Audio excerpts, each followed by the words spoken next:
Welcome to this episode of This Week in Tech India, the only weekly tech news roundup that you need so that you can stay informed about tech in India.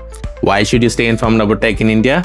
Because on 31st December 2025, you may not be able to order on Swiggy, Zomato or Instamart or many other platforms. That's because gig workers across India are planning to unionize and strike on 31st December 2025. These gig workers say that incentives have fallen while fuel and living costs have gone up, making it harder to earn a stable income.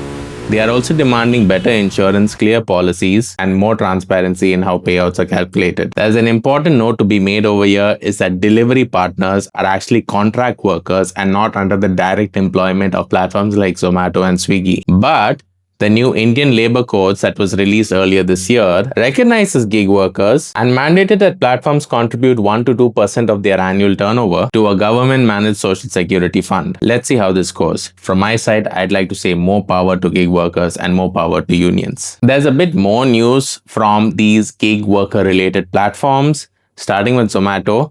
Zomato has announced a strategic partnership with Amazon Pay, where users who use Amazon Pay to pay on Zomato's platform received assured rewards, which they can use to buy other things on Zomato's platforms. Swiggy Instamart has opened a physical store in Gurgaon. Some are calling it an experimental store, some are calling it an experiential store. Either way, a physical store has been opened by Instamart in Gurgaon. If you look at the picture of the store under the Instamart banner, you will notice PYD Private Limited. That is the store operator. Instamart is providing the branding of this physical store. Ride-hailing, rapidly growing app Rapido, try saying that, it's a nice tongue twister, has a nationwide outage a few days back. The company did not particularly announce what caused its apps and services to be down across most cities in India. It's back online in most places. In my humble but controversial opinion, every ride-hailing and food delivery platform should mandatorily be down for 1 day in a year, just to remind all of us how dependent we become on these platforms. Urban Company receives a 56 crore GST notice from the Maharashtra government that includes a 5 crore penalty. Urban Company is of course planning to appeal this order. Let's see where. The Indian government has released new cab aggregator guidelines. These are amendments to the motor vehicle aggregator guidelines of 2025. One of the guidelines states that women should have the option to select women-only riders on its platforms. This is a great initiative, but women riders make up less than 5% of the driver and rider base, so let's see how far it can be implemented. Now on to some manufacturing-related news, starting with two global Taiwanese giants in the field of manufacturing. One is a company called Gigabyte. If you haven't heard of them, any PC bro will tell you that Gigabyte is a major player in the PC market. They have announced that they will be manufacturing motherboards in India through contracted manufacturers. They'll start with motherboards, then move to monitors and others. Another Taiwanese giant that has been in India for some time making iPhones, that's right, I'm talking about Foxconn, has reportedly hired more than 30,000 people in a span of less than a year for its new-ish facility that's near Bangalore. This facility already produces iPhone 17 Pro Maxes and it is expected to peak at 50,000 employees, making it bigger than its Tamil Nadu facility. By the way, this facility is women-led. It supposedly employs more than 80% of its workforce are women.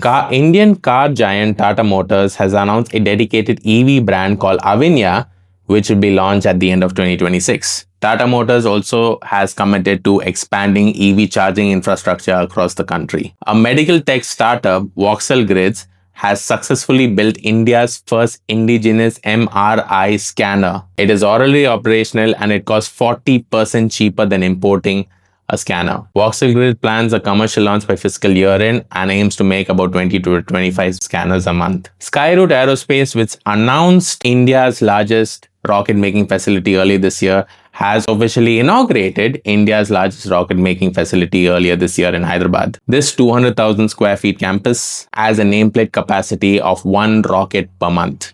UPI giant PayTM has launched operations in Indonesia and Luxembourg. It's pretty cool that they launched in Luxembourg because Luxembourg is said to be one of the highest per capita income countries in the world. Basically, people of Luxembourg are supposed to be rich. Tech giant Google launches emergency location services for its Android users in India. That is, anybody using Android 6 and above is able to share precise information location with emergency services while calling. This, of course, requires state authorities to integrate the service with their emergency response system. It has started already in Uttar Pradesh. It's expected to be rolled out all over India. India's third or maybe fourth favorite telco operator, BSNL, has announced that it is shutting down 3G services all over India to focus on 4G expansion and operations. I'm surprised there were still 3G services being offered in India. Anyway, and finally, the Income Tax Department provided clarifications on its digital access privileges. What happened was, a few days ago, a bit of news went viral on social media saying that starting April 1st, 2026, the Income Tax Department will have access to every Indian citizen's social media profile. The Income Tax Department clarified that it is not true. It will investigate social media profiles in line with the powers authorized to it only if they find evidence, not suspicion, evidence of widespread tax evasion by any individual, which means that they can't just show up to your phone and scan your social media platforms. I'm glad the misinformation was put to rest. This did, however, lead to a lot of very funny memes. That's it for now.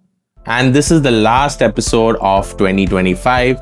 I am incredibly grateful to all of you for liking, commenting, and subscribing. I am a one-man team solo content creator with a zero budget, and it amazes me the level of support and the level of encouragement that I receive from people like you. Thank you once again. Make sure, if you haven't already, to subscribe to this channel, share this video with people who you would like to have stay informed about tech in India. I'll see you next week. Peace.